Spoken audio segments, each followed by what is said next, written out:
La Torá, en la Parashá Noaj, nos da mucha información sobre las palabras que dijo Yeshua. Básicamente se ordena construir un arca recubierta de brea en su interior y en su exterior. El Eterno encuentra en toda aquella generación a un hombre justo, y por ese hombre justo, Noé puede salvar a su esposa, sus 3 hijos y esposas. 8 personas fueron salvadas. Esta arca servía para proteger a Noaj, a su familia y a los animales que iban a ser introducidos en la parte baja del arca. Llegaron las lluvias, las fuentes fueron abiertas por 40 días y 40 noches. Dice la Torá que fueron abiertas las fuentes inferiores, las aguas subterráneas de toda la tierra, y salieron hacia la superficie. Y por 150 días hubo agua en toda la superficie de la tierra. Finalmente el arca reposó sobre el monte Ararat. Noaj abrió una ventana y envió un cuervo.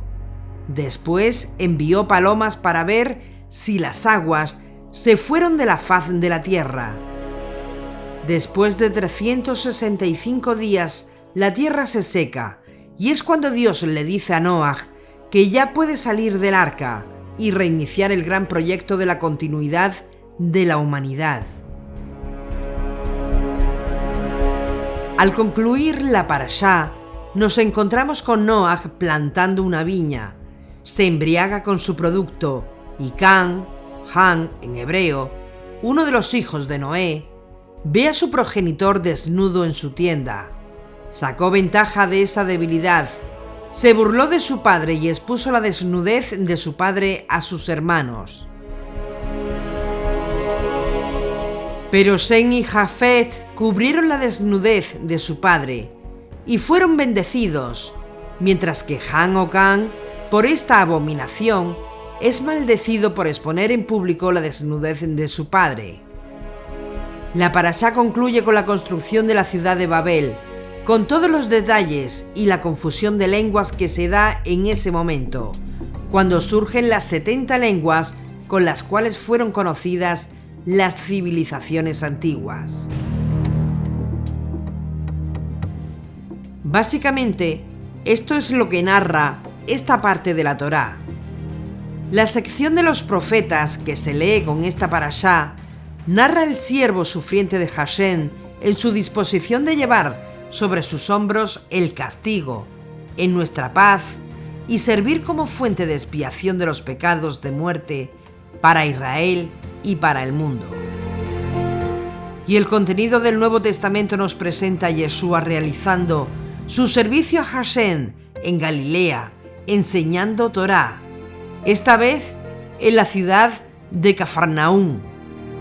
También se narra la historia del famoso paralítico que fue bajado del tejado por unos amigos. Lo pusieron delante de Yeshua y ocurrió un milagro. Entonces, la gente bendice al Eterno por los milagros que le habían permitido presenciar en la vida de nuestro Santo Maestro. Esta sección nos cuenta cómo muchos critican al Maestro por sentarse a comer y a beber con los judíos que no eran observantes de Torá. Y Yeshua respondió: no son los sanos los que necesitan del médico, sino los enfermos. Mateo 9:12. Y estos son básicamente los temas generales que trata la Torá, la Haftará y el Nuevo Testamento. Con la ciudad de Babel, esta parte de la Torá contiene uno de los temas más controvertidos que ha mantenido ocupada la mente de sabios del pueblo de Israel por muchas generaciones. Nos referimos a la Torre de Babel. La torre no era una torre, era una ciudad, pero como la Torre de Babel tomó tanta popularidad, se conoce como la Torre de Babel. En la narrativa de esta Parashá según aparece en el capítulo 11, verso 1 de Génesis, que dice: «Toda la tierra era de una misma lengua y de unas mismas palabras». Y bajo tales circunstancias, la generación de Noaj decidió fundar una ciudad y una torre que llegara hasta el cielo. Y dice la Torá: «Y dijeron: vamos, edifiquemos para nosotros una ciudad y una torre que su cúspide llega a los cielos, y hagámonos de un nombre para que no nos dispersemos sobre la faz de toda la tierra». Génesis 11:4. ¿Cuál es el asunto que ha llamado la atención de los sabios por tanto tiempo? La pregunta que se han hecho los comentadores bíblicos y que nos hacemos todos es: ¿qué hay de malo en construir una ciudad y qué hay de malo en construir una ciudad estilo rascacielos, donde todo el mundo pueda vivir en paz, donde todo el mundo puede vivir sin temor? ¿Qué fue lo que causó realmente que Dios Altísimo enviara a sus ángeles a derribar aquel proyecto? Por otro lado, el tema de la torre nos crea algunos problemas en la narrativa, porque la Torá no explica completamente el propósito que ellos tenían con la torre. Algunos han sugerido que lo que provocó la ira divina fue el hecho de que ellos querían desarrollar un sistema por el cual controlar la lluvia, y de esa manera evitar otro diluvio que lo dispersaran por la tierra. Al intentar hacer esto, estaban desafiando la soberanía divina sobre el clima, sobre las estaciones, sobre las lluvias, robando la prerrogativa que solamente pertenece al Creador. Incluso posiblemente hasta alistándose para luchar contra Dios, si era necesario. Y este asunto de la torre ha traído tantas controversias que la mayoría de la gente, cuando leen el texto bíblico, lo identifican con la Torre de Babel.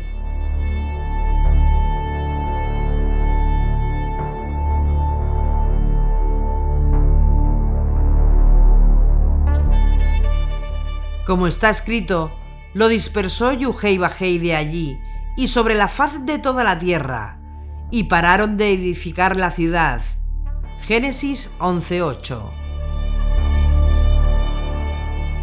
Pararon de edificar la ciudad. Observen eso. Pararon. Se detuvieron de edificar la ciudad, no la torre.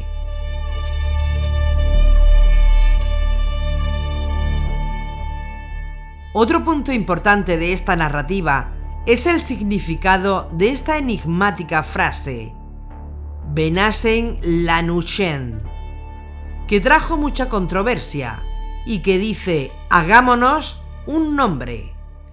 ¿Qué significa hacernos un nombre? ¿Y qué tiene que ver esto con la edificación de la ciudad de Babel? Los sabios antiguos, que fueron igual que nosotros confrontados con este tema, sugirieron algunas respuestas extraordinariamente importantes, y que vamos a seleccionar lo que creemos es la respuesta más ingeniosa.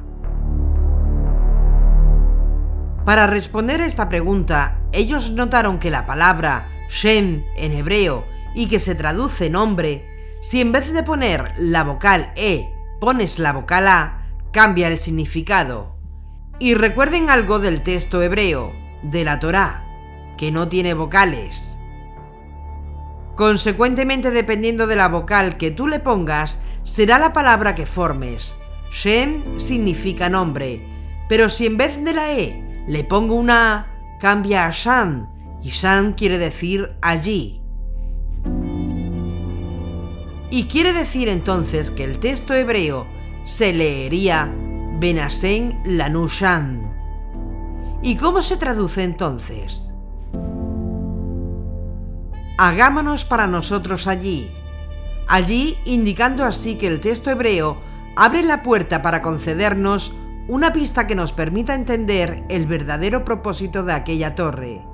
Es decir, nos dicen los sabios antiguos, los intérpretes antiguos que esto es una pista para que entendamos que el propósito por el cual ellos estaban edificando una torre que tocara el cielo era para montar encima de la torre un ídolo.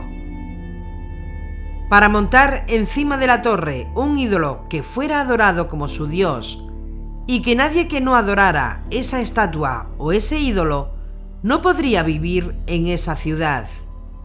Nadie que no adorara y sirviera ese ídolo no solo no podía vivir, presten mucha atención, y el que tenga oídos para oír, oiga, no podía ni comprar ni vender.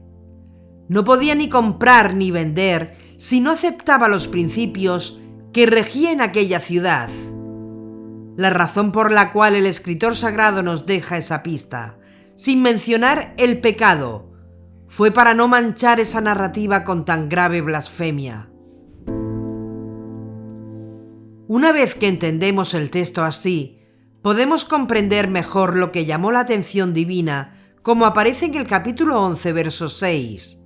Y dijo el Eterno: He aquí un pueblo y una misma lengua para todos ellos.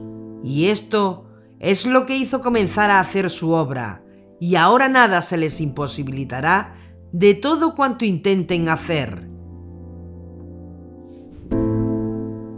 En otras palabras, una vez que comiencen a construir esta ciudad, y una vez que le pongan la torre encima, y una vez que le pongan en el ídolo abominable encima, para que todos lo adoren y le sirvan como condición para vivir en esa ciudad y para hacer negocios, nada los detendrá. Y esa es la razón por la cual los intérpretes antiguos explican por qué Dios Altísimo envió sus ángeles para impedir llevar adelante ese proyecto.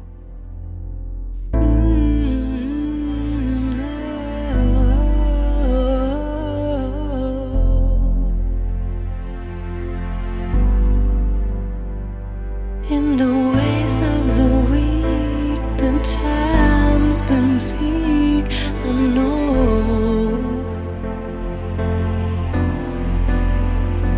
You're the fight, the cream, the strength in me, I know.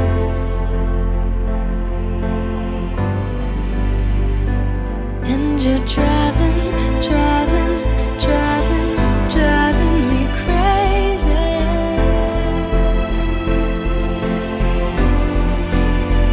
You keep on running and running and running and running lately.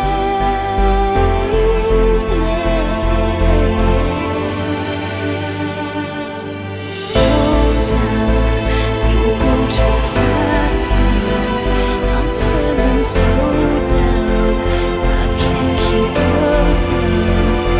Your heart is shrinking faster, and baby, there's no laughter coming out of your mouth, out of your soul, out of your soul.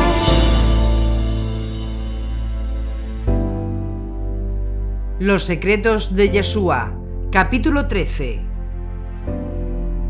Como en los días de Noé, así será la venida del Hijo del Hombre.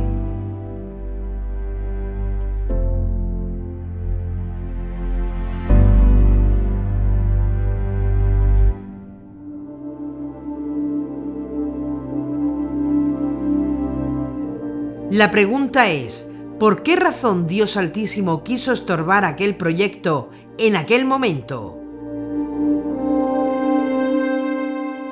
Una respuesta sería, porque aquella generación no tenía la tecnología para lograr tan extraordinario proyecto, y entonces sería reservado para una generación como en los días de Noé.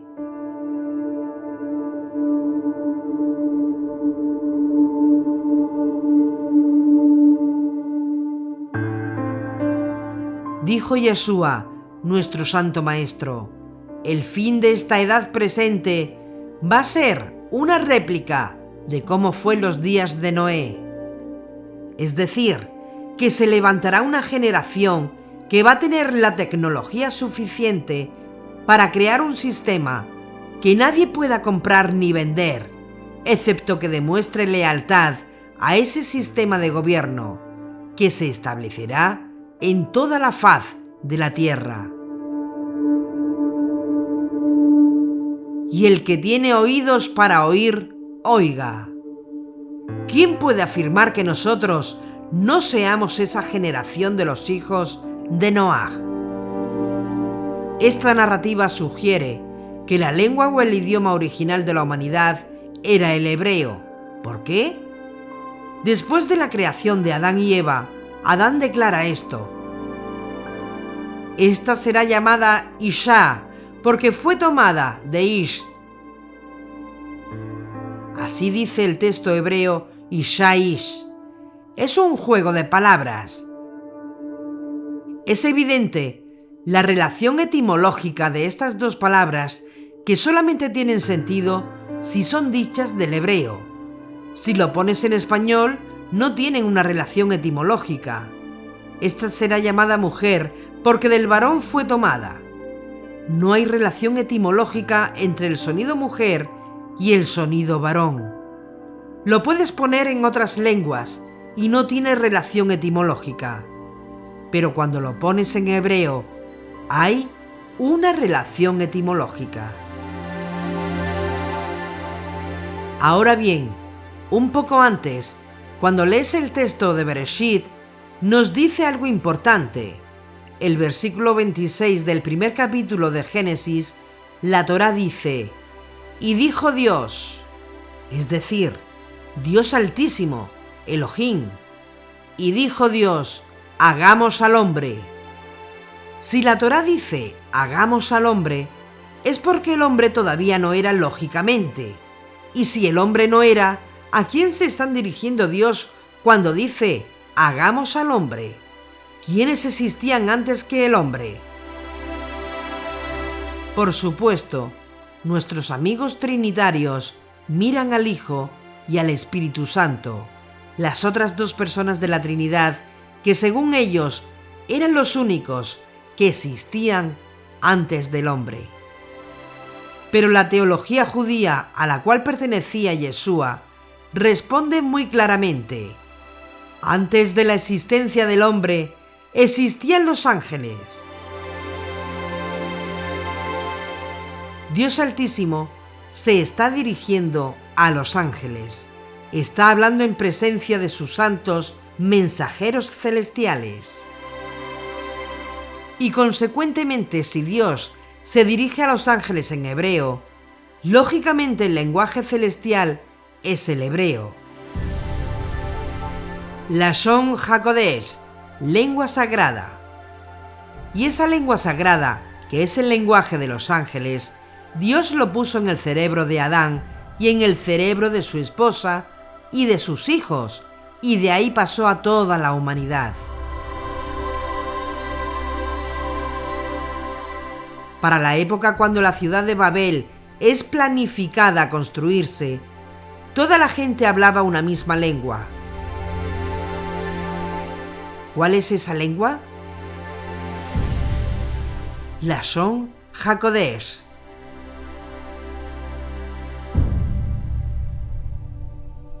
Entonces, hablar el lenguaje de los ángeles es hablar en lengua sagrada, Lashon HaKodesh.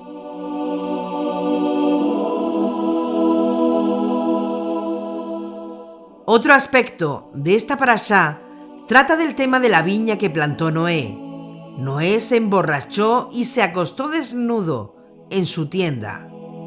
La relación que existe entre el vino y la Torá: el vino representa la alegría, pero también el vino representa los secretos de la Torá.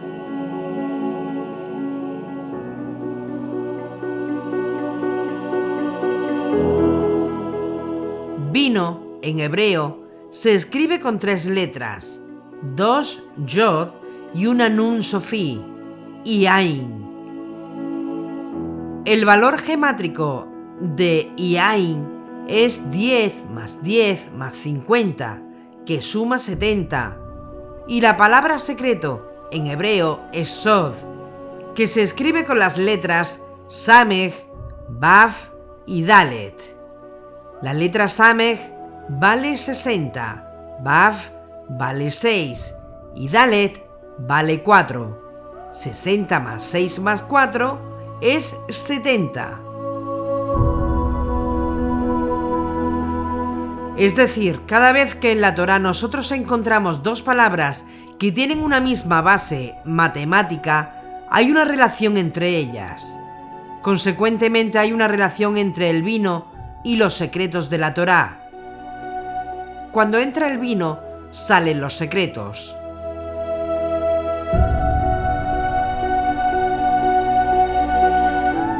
El rabino Saúl de Tarsí, hablando de estas cosas, dice: no os embriaguéis con vino, porque ahí hay disolución, más bien manténganse llenándonos de Ruach HaKodesh, hablando entre ustedes con salmos y con himnos espirituales. Efesios 5, 18-19. Ahora bien, Ruach HaKodesh, vino y Torá son términos relacionados.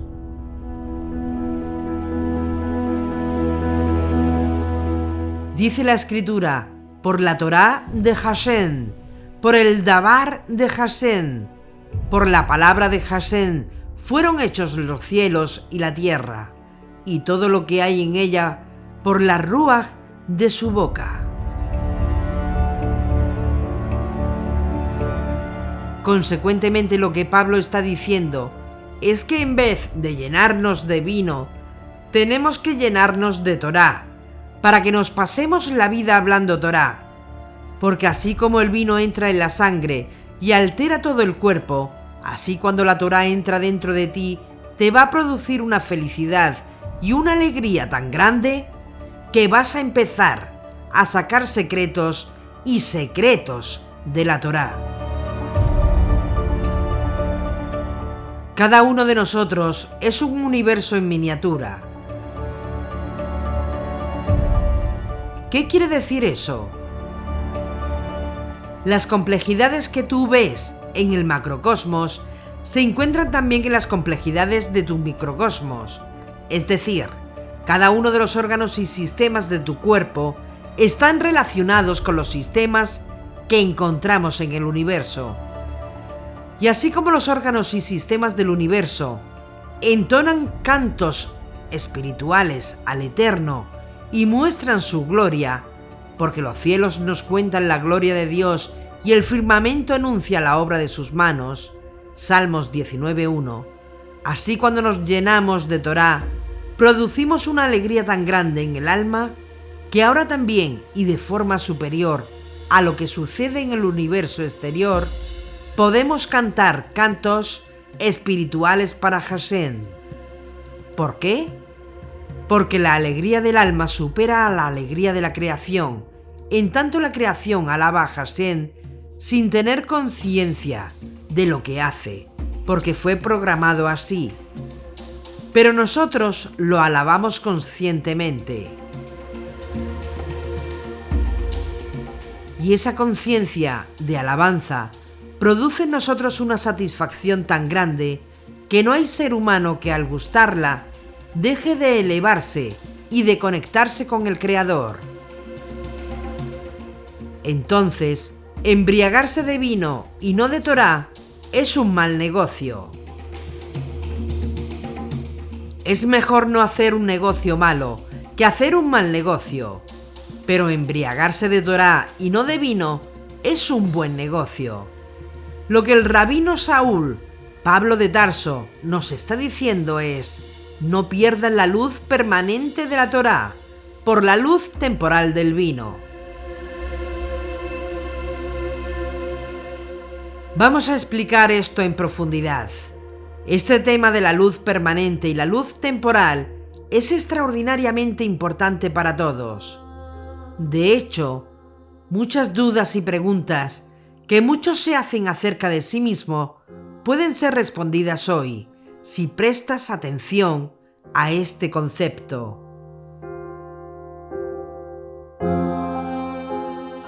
Nosotros tenemos dentro dos fuerzas.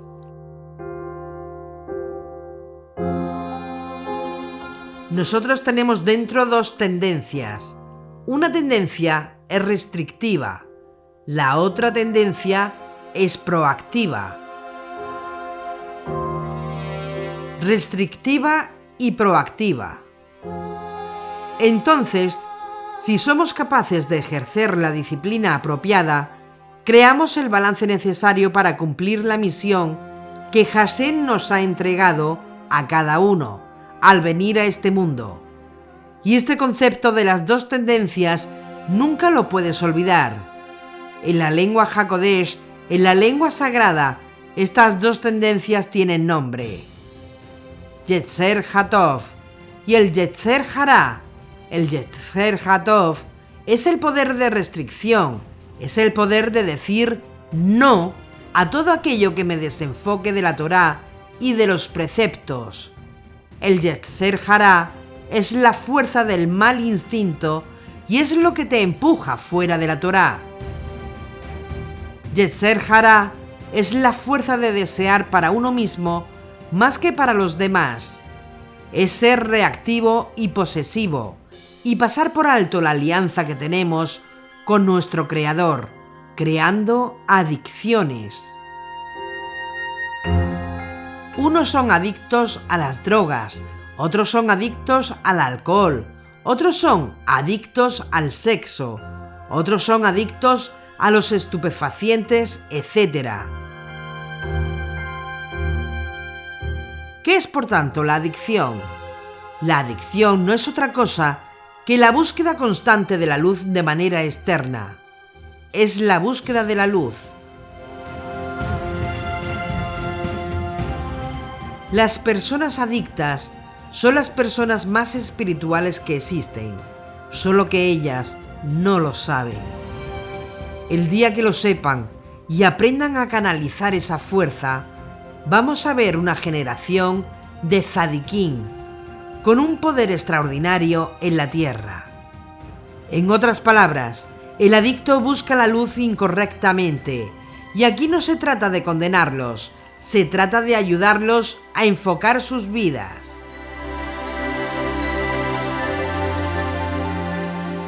La luz externa la conocemos en Hasidut como la luz temporal, la luz inmediata, el lenguaje que todos puedan entender, falsa vida. Yeshua HaMashiach, el maestro de justicia de Israel y del mundo, dice en su enseñanza: cualquiera que bebiere de esta agua volverá a tener sed, mas el que bebiere del agua que yo le daré no tendrá sed jamás, sino que el agua que yo le daré será en él una fuente de agua que salte para vida eterna. Juan 4, 13, 14.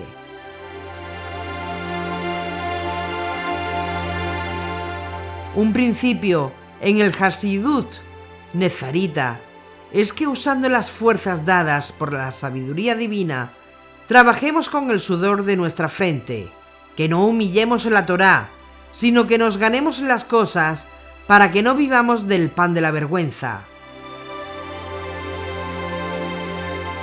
Porque el que no trabaja pudiendo hacerlo, que tampoco coma.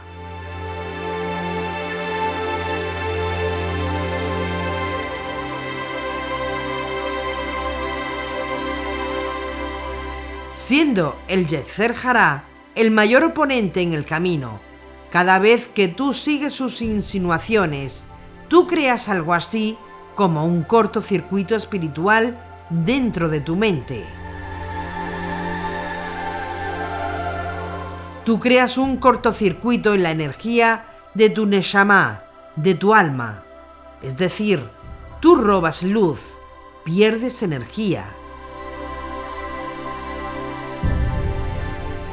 La mayoría de nosotros nos pasamos la vida robando luz y perdiendo energía. Cuando nos escuchan hablar de robar y perder energía, que es una aparente contradicción, porque si robo luz debo ganar energía, Espiritualmente no es así, es al revés. Cuando tú robas luz, pierdes energía.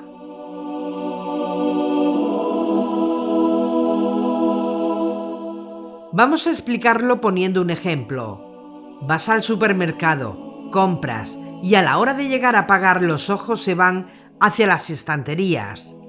¿Por qué los ojos se van a la estantería? ¿Qué llamó la atención a que tu ojo fuera allí? Porque allí hay una energía y entonces te llama la atención las golosinas. Esa energía te crea un deseo. Te llega el deseo y quieres comprar las golosinas o lo que fuere que te llamó la atención. Te lo compras y te sientes feliz.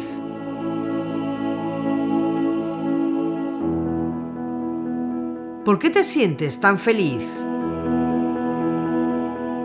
Porque estás satisfaciendo un deseo. Cuando tú satisfaces un deseo, tú te sientes feliz.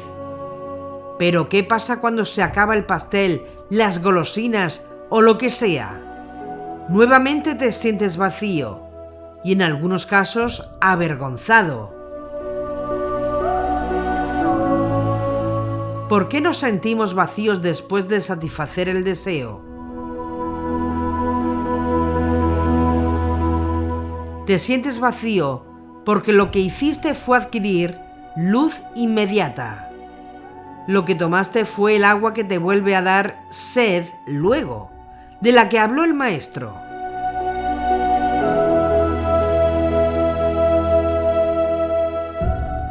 El deseo llegó, se apoderó de ti, lo satisfaces, te sientes placentero, te sientes contento, pero después ¿qué pasa?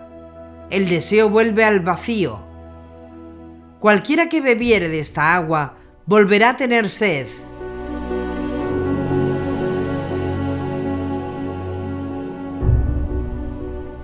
Cuando Adán fue creado no tenía vacíos, tenía completa y maravillosa relación con Dios Altísimo y estaba completo. Al violar la única orden divina restrictiva que se le impuso, una sola, no 7, no 365 o 248 o 613, sino una sola, se creó un vacío. Perdió a Dios Altísimo, perdió la conexión y como todos nosotros venimos de Adán, llegamos al mundo con ese vacío. Desde entonces, ¿qué es la historia del hombre?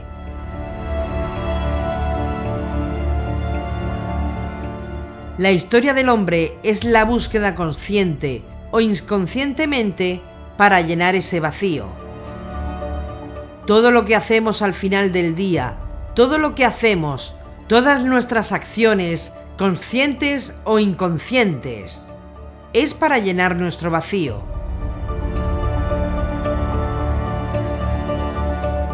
¿Qué pasa cuando llenamos ese vacío de algo que es temporal y falso?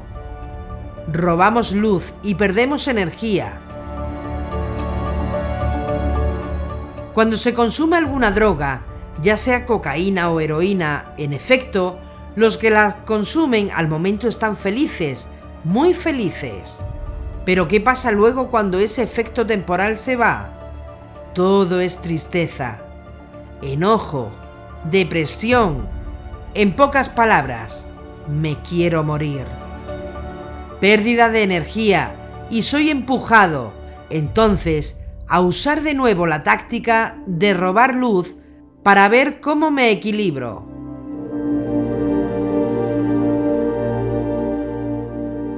¿Por qué pasa esto a los que roban luz? Hay que tener claro que recibir luz sin balance es malo para ti, es malo para tus relaciones interpersonales y lo peor de todo, es malo para tu relación con Hashem.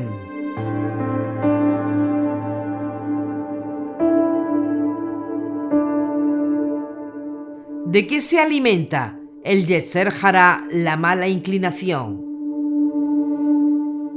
El Yetzer Hará se alimenta de la luz que robamos a la creación.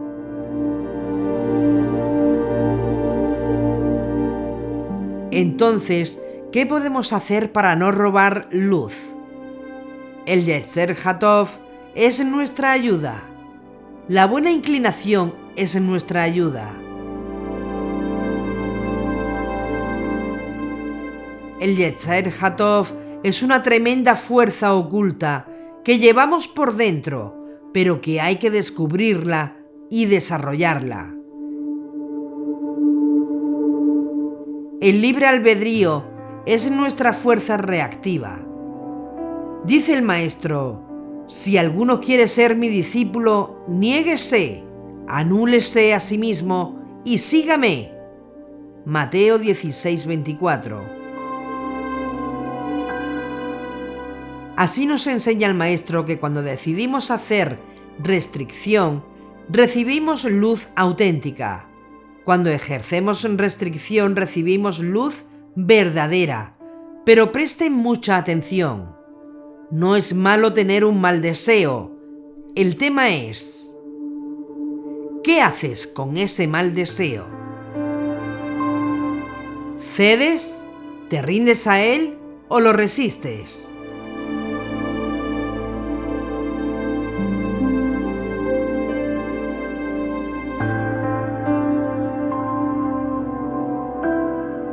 El deseo no es el problema, es como tú reaccionas al deseo. Esa es la diferencia. Cuando se nos presenta una situación difícil en la vida, ¿de qué manera reaccionamos? Muchas veces nos cabreamos, peleamos, maldecimos, tiramos cosas, rompemos objetos, le pegamos a la pared. ¿Qué estás haciendo con todo eso? Robando luz. ¿Y qué estás haciendo? Estás robando luz, y cuando tú robas luz, pierdes energía, pierdes honor, pierdes crédito, pierdes elevarte y te rebajas. ¿Y qué sucede cuando ese deseo se pasa? Cuando ese deseo satisfecho y legítimamente se pasa, te sientes lo peor de lo peor, y entonces nos arrepentimos de lo que hicimos. La Torá te ayuda a poner las cosas de tu vida en balance natural. Te ayuda a ver un problema como un desafío y nos enseña cómo obtener luz de él. Luz verdadera, no luz pasajera. Agua viva, no temporal. Entonces, la próxima vez que se te presente una situación difícil, antes de reaccionar, recuerda que ya no existen los problemas. Lo que existe es un desafío. Y en el momento que tú llegas a un punto donde entiendes que no existen los problemas, sino desafíos, y que cada vez que enfrentas un problema, tienes la tremenda oportunidad de sacar de él luz permanente, entenderás que no son los problemas en la vida lo que te hace daño, es la manera como tú reaccionas lo que te hace daño.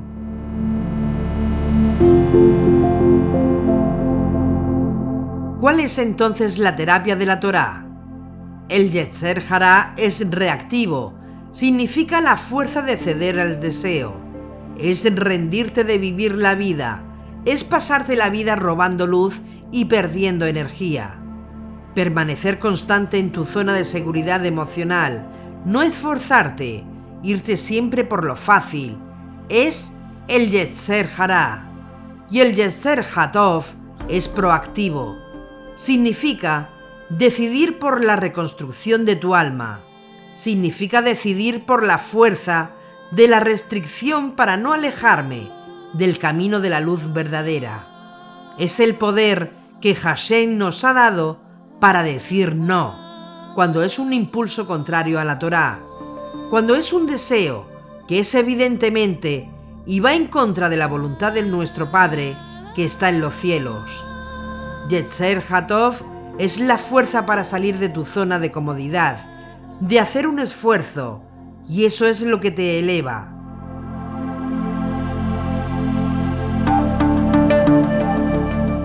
Entonces, cada vez que te encuentres en una situación difícil, acepta que viene de la luz para que tú hagas algo.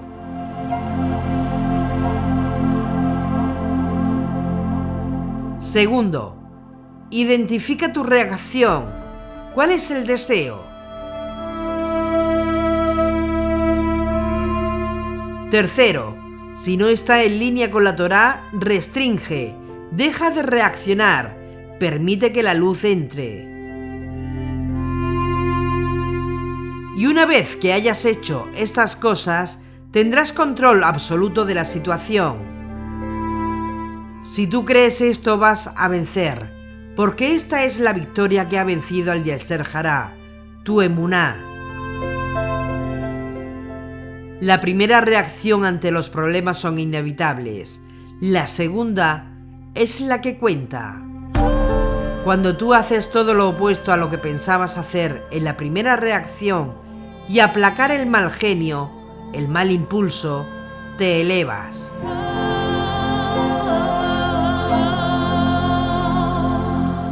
Trata de ver lo bueno en todas las situaciones que ocurren en tu vida y restringe la mala fuerza. Inyecta luz permanente a tu alma. El yo dañado, convertirlo y orientarlo hacia la Torá. Es ir a favor de la luz. Cuando tú no eres capaz de controlar tus impulsos, inmediatamente estás dañando tu alma. Y por eso es que necesitamos hacer tikkun, la corrección de tu alma y la reparación de tu raíz espiritual.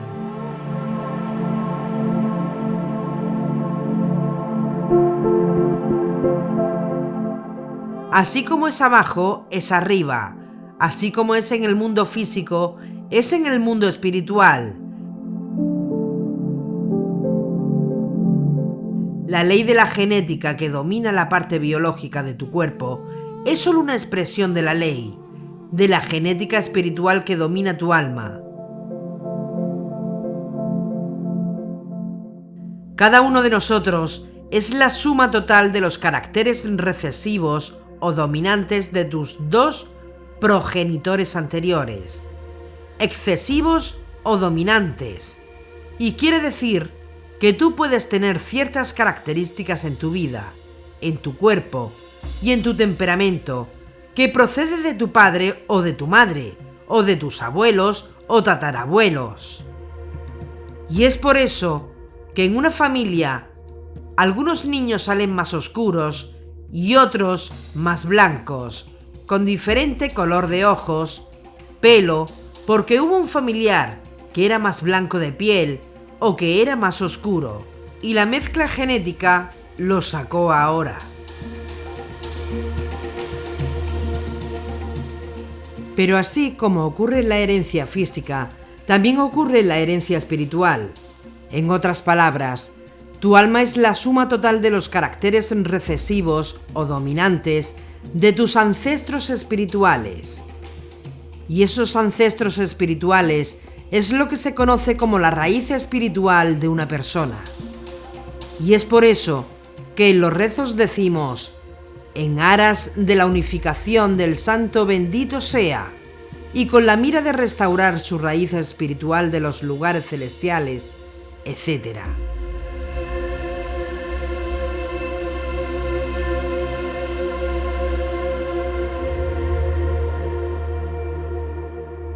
Y todos tenemos una raíz espiritual, y esa raíz está en tu alma, y puede estar conectada con alguien de muy atrás.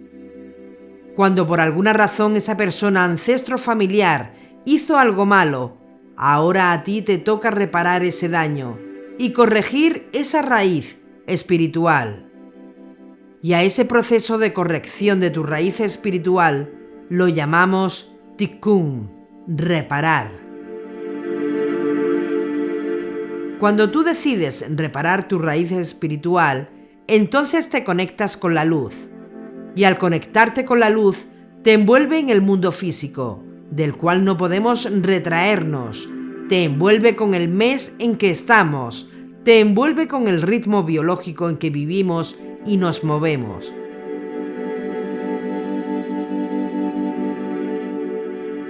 Cada uno de nosotros viene al mundo para hacer una reparación, para hacer un tikkun, una corrección en la que tenemos que trabajar. No podemos escaparnos a nuestro tikkun. Cada uno tiene una reparación que hacer. Tus pensamientos son las semillas de tus acciones. Tú vienes a este mundo para reparar algo que fue dañado atrás, y el cielo nos da a cada uno de nosotros cierto tiempo de vida para completar esa misión. A algunos les dan 3 años de vida, a otros 5, a otros 15, a otros 30, a otros 50, otros 70, otros 100. Algunos 40 días en el vientre de su madre solamente, a otros 3 días después de haber nacido. Son misterios que están ocultos en la sabiduría del Creador. Pasar por este mundo ignorando el verdadero propósito por el cual te trajeron a este mundo es una verdadera tragedia. ¿Alguna vez te has preguntado por qué tú naciste en esta generación y no en otra? ¿Por qué Hashem puso tu alma en ese bebé que tú eres ahora? ¿Por qué tú no naciste en los días del rey David, en los días de Moisés o en los días de Yeshua? ¿Por qué naciste aquí y ahora? Porque tu neshama, tu alma, fue diseñada para hacer una reparación ahora, en este tiempo, no en otro tiempo, en este tiempo. Pasarte la vida ignorando esto es pasarte la vida robando luz. ¿Te has puesto a pensar quiénes son las personas que están a tu lado y por qué? ¿Te has puesto a pensar con qué personas tú pasas la mayoría de tu tiempo? El hecho de convivir con una persona en particular no es una casualidad, mucho menos tus amigos íntimos, mucho menos tu cónyuge. Es que estás trabajando en 2 tikkun paralelos, o en 3, o en 5.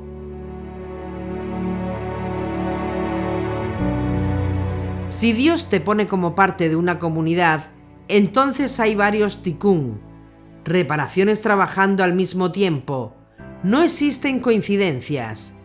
Todo forma parte de un enorme proceso de corrección para atraer a Mashiach, a fin de que la reparación del universo concluya finalmente.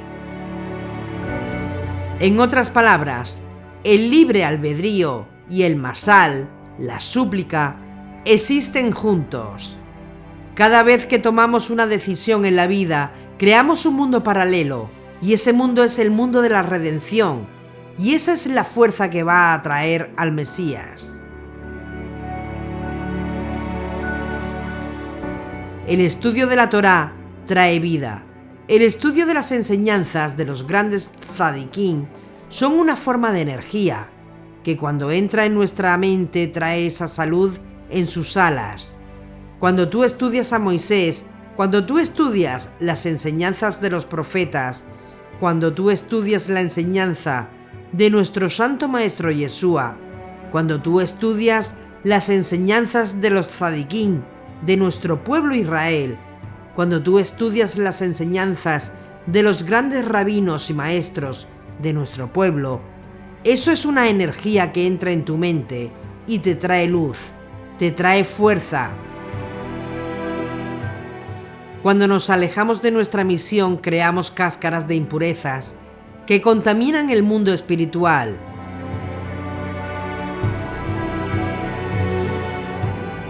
Algunos de nosotros somos una fábrica de producción de toxinas espirituales y nos pasamos la vida contaminando el mundo. Cada vez que pecamos creamos demonios, fuerzas contaminantes en el mundo espiritual. En el lenguaje místico de los sabios, estas cáscaras reciben el nombre de clipot, en plural, o clipá, en singular.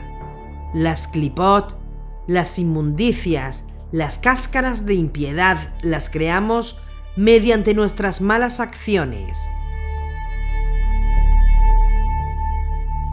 Cada vez que tú actúas egoístamente, tú creas una clipa, y esa cáscara, esa impiedad, va envolviendo tu alma, la va envolviendo cada vez más y cada vez más, y cada vez es más difícil que penetre allí la luz de la Torá.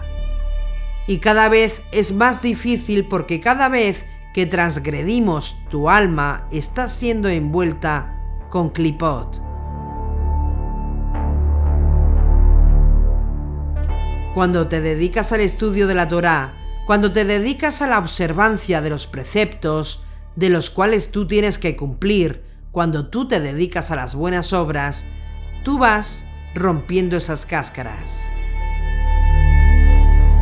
Y entonces, poco a poco, la luz comienza a penetrarla otra vez, hasta que la fuerza de esa luz te llegue con un poder tan grande que te ayude a cumplir la reparación. Te sintetiza e identifica la misión para la cual tú has sido traído a este mundo, en este tiempo y en esta generación.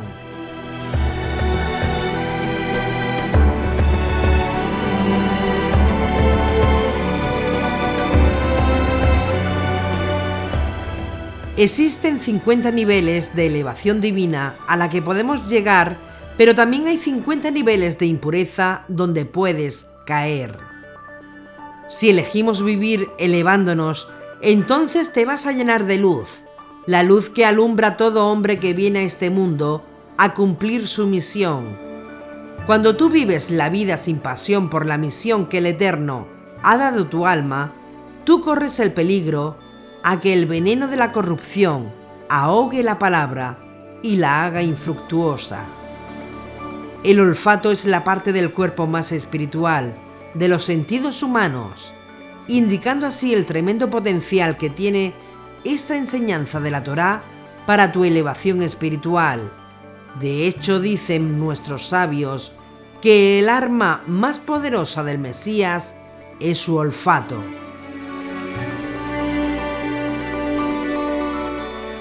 Y por eso vemos a Yeshua conectado con esta enseñanza de la Torá, cumpliendo uno de los roles más extraordinarios que le encargó la sabiduría divina, trayendo a los hijos de Israel alejados de la Torá, de vuelta a la Torá.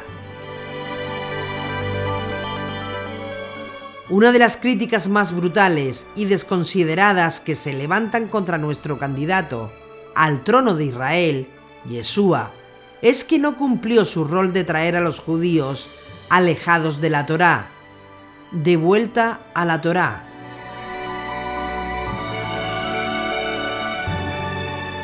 Nuestra sección del Nuevo Testamento muestra la falsedad de tal objeción porque precisamente lo que nadie había logrado en Israel lo logró él en su vida, que los judíos publicanos y las judías dedicadas al viejo trabajo de prostitución abandonaran sus malos caminos y se volvieran a Hashem y se volvieran a la Torá. Observen ahora la escena. Si Yeshua no trae la gente a la Torá, nos dicen: no, no es el Mesías, porque no trajo a los hijos de Israel de vuelta a la Torá. Si se junta con publicanos y rameras para traernos de vuelta a la Torá, como hizo en sus días, entonces no puede ser el Mesías, porque se junta con borrachos y violadores de la Torá.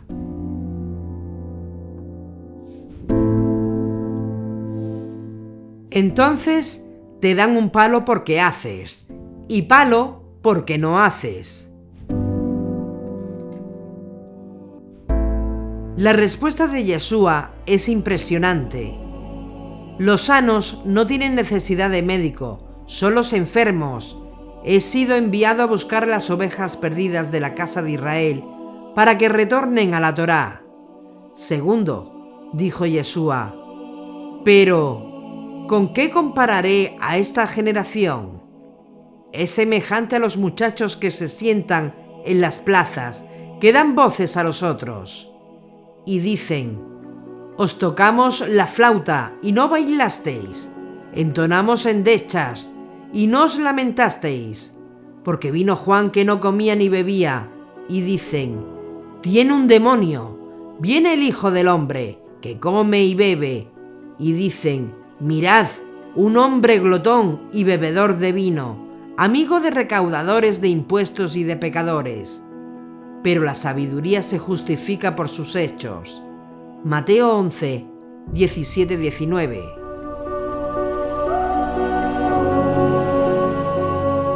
En verdad os digo que los recaudadores de impuestos y las rameras entran en el reino de Dios antes que vosotros, porque Juan vino a vosotros en camino de justicia y no le creísteis, pero los recaudadores de impuestos y las rameras le creyeron. Y vosotros, viendo esto, ni siquiera os arrepentisteis después para creerlo. Mateo 21, 31-32.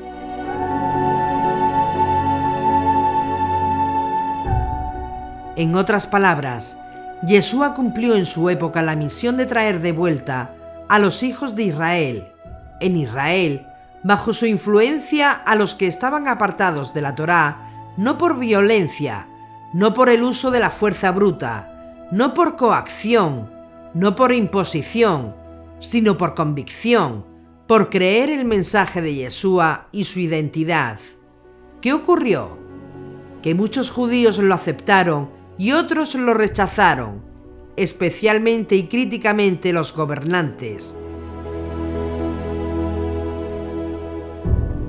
que al rechazarlo como gobierno, nos privamos de él y se escondió de nosotros, porque aquella generación no era digna de verle más el rostro, hasta que digamos: bendito el que viene en el nombre del Señor. Si le hubieran creído y lo hubiesen recibido como el Mesías, él lo habría hecho en todos los hijos de Israel, dispersos en el mundo y de espaldas a la Torá. Hubiesen regresado a Hashem y hubiesen regresado a los preceptos, y por eso nos dio el ejemplo.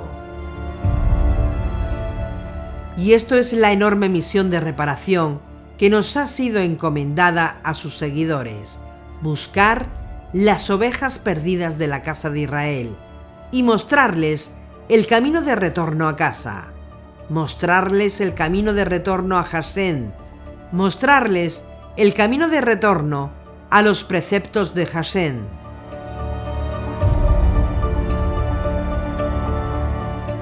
No es difícil pronosticar los terribles días de oscuridad que podrían venir sobre nuestro mundo, excepto que ocurra una enorme reparación espiritual en el mundo, que traiga de vuelta a Yeshua para llevarnos a Dios Altísimo.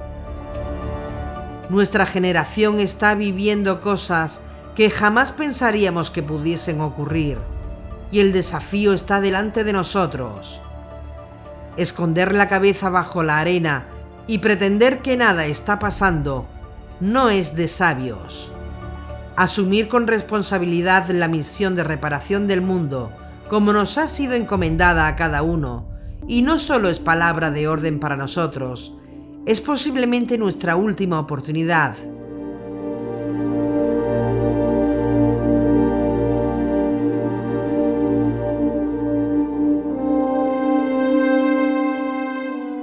Agradezco a cada uno de ustedes que se identifica plenamente con esta misión y la respaldan con sus donaciones o contribuciones de miembros.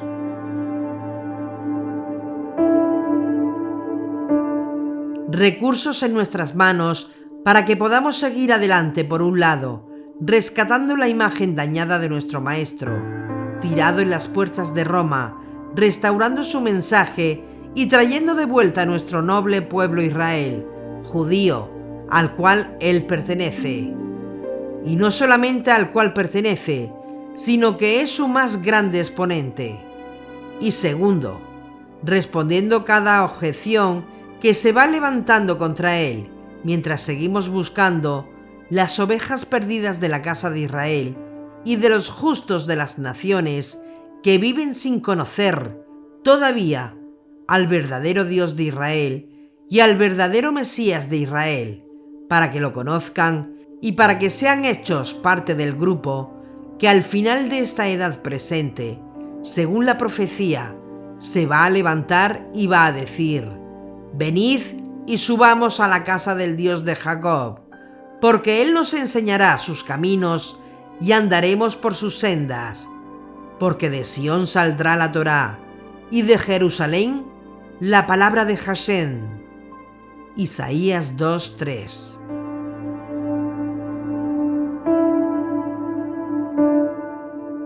La segunda venida del Mesías será un hecho tan extraordinario que nos preguntamos entonces: ¿cuál es la condición para la segunda venida? Levítico 26, 40, 42. Y confesarán su iniquidad y la iniquidad de sus padres por su prevaricación con que prevaricaron contra mí, y también porque anduvieron conmigo en oposición. Yo también habré andado en contra de ellos, y los habré hecho entrar en la tierra de sus enemigos, y entonces se humillará su corazón incircunciso, y reconocerán su pecado. Entonces yo me acordaré de mi pacto con Jacob, y asimismo de mi pacto con Isaac, y también de mi pacto con Abraham me acordaré, y haré memoria de la tierra.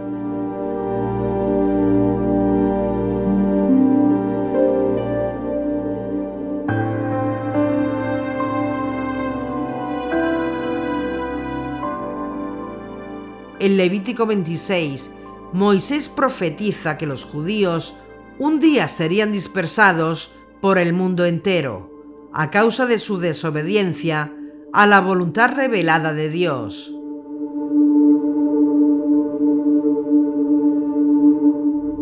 Según el Nuevo Testamento, ese juicio fue consecuencia directa del rechazo de la mesianidad de Yeshua.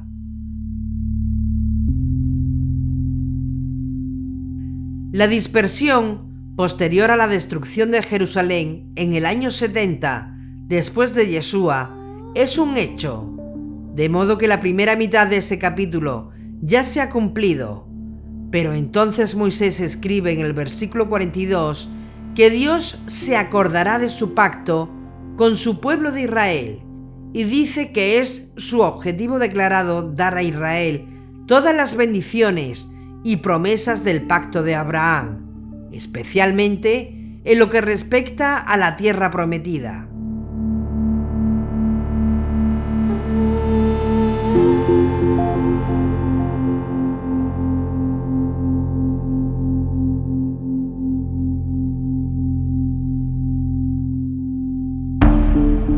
Jeremías 3, 11, 18. Pero especialmente los versículos 14-18, Jeremías comienza a describir las bendiciones que Dios tiene preparadas para Israel en el reino mesiánico. Será para los judíos un tiempo de enormes bendiciones y un tiempo de restauración cuando su Mesías establezca el reino. La bendición, sin embargo, depende de la condición descrita en el versículo 13. Reconoce, pues, tu maldad, porque contra Yuhei Bajei, tu Elohim, has prevaricado, y fornicaste con los extraños debajo de todo árbol frondoso.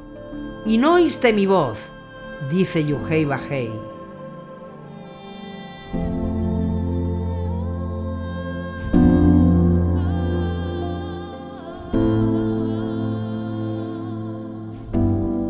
El remanente creyente de Israel, que sobrevivirá al tiempo de la tribulación, tiene que confesar una iniquidad específica, que es el rechazo de la mesianidad de Yeshua durante su primera venida.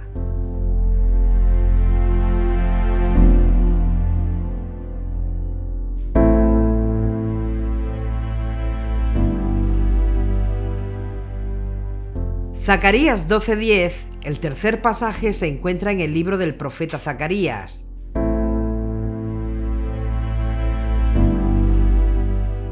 Los capítulos 12, 13 y 14 son una unidad y desarrollan un mismo tema. El capítulo 13 habla de la purificación nacional de Israel de sus pecados. El capítulo 14 describe la segunda venida del Mesías y la institución del reino.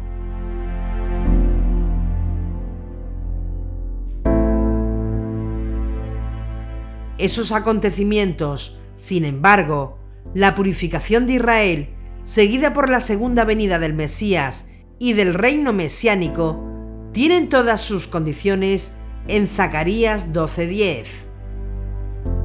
Y derramaré sobre la casa de David y sobre los moradores de Jerusalén espíritu de gracia y de oración, y mirarán a mí, a quien traspasaron, y llorarán como se llora por hijo unigénito, afligiéndose por él como quien se aflige por el primogénito.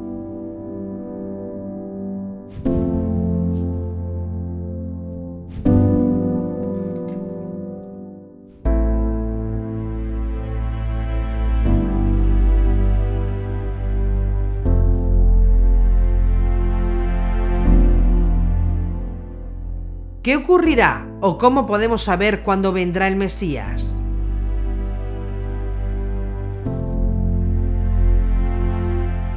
¿Es posible conocer el tiempo?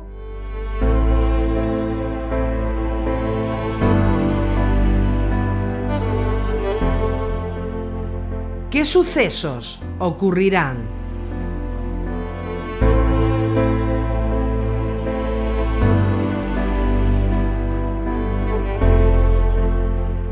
Vamos a analizarlo, pero eso será en el siguiente capítulo de Los secretos de Yeshua.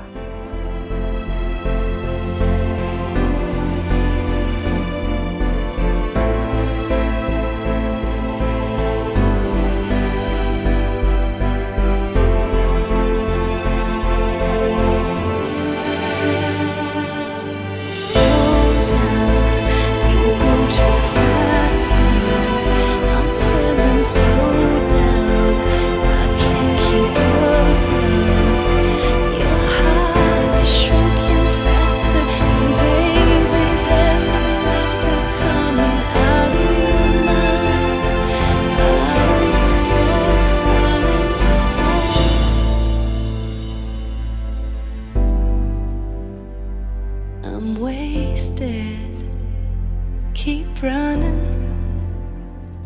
impatient, sweet lover.